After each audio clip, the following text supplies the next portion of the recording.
A woman in her mid-50s, short blonde bob, sunglasses that covered half her face. Her clothes looked like she'd just stepped out of a country club meeting, crisp white polo, perfectly ironed khaki shorts, spotless sneakers. By noon, the movers had finished. The next morning, she was already making rounds. Clipboard in hand. Sunglasses perched like she was guarding state secrets. At first, it was subtle. She walked up to my porch with a brisk, almost military stride. "Hi, I'm Karen. I just noticed your trash cans are still out from yesterday's collection. Did you know that's against community guidelines?" I blinked, surprised. I'd never heard of such a rule. Still, I smiled politely, thanked her, and wheeled the cans back in. I didn't think much of it. Maybe she was just overly eager to keep things tidy. A week later, I found a note under my door. Not handwritten, printed on crisp white paper. The header read, "Willow Creek HOA violation notice." It said, "Your lawn height is exceeding the HOA limit of 3 inches. Please address immediately to avoid fines." I laughed, then went outside and measured my grass. 2.5 inches. Exactly where it had always been. I chalked it up to a clerical error. But George didn't think so. He shook his head slowly. "Careful," he said. "That's how she starts. She'll push until you push back. And when you push back, she pushes harder." And he was right. Within days, Karen was everywhere. She commented on Linda's flower beds, not HOA-approved colors. She questioned the safety of the kids' lemonade stand, saying it lacked a vendor permit.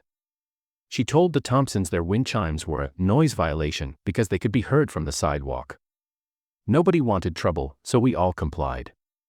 But there was something about the way she smiled when you obeyed. It wasn't warm. It wasn't neighborly. It was the look of someone collecting victories. The summer air always felt different in Willow Creek. It wasn't just the scent of fresh-cut grass drifting lazily through the air, or the sound of cicadas humming in the distance. It was something quieter. Something deeper. The kind of harmony you don't notice until you've lost it. People here still waved when you passed by.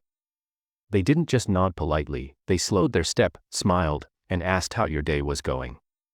Kids rode their bikes in looping figure eights down the street until the sun slipped below the treetops, their laughter echoing like music. Nobody worried about locked fences or petty disputes. I had bought my home here for that exact reason. After years of city noise, car alarms in the middle of the night, the constant drone of traffic, and neighbors who avoided eye contact in elevators, this small cul-de-sac was a breath of fresh air. George and Linda, my next-door neighbors, embodied that small-town kindness. George had the kind of warm, slow voice that made every story sound like a campfire tale. Linda was the baker of the block. She'd knock on my door with pies, just because they'd baked too much, though I suspected it was more about her love of sharing than about leftovers. On Saturdays, a group of us would gather at the park. We'd grill burgers and hot dogs, swap stories about the week, and watch the kids dart between picnic tables chasing fireflies.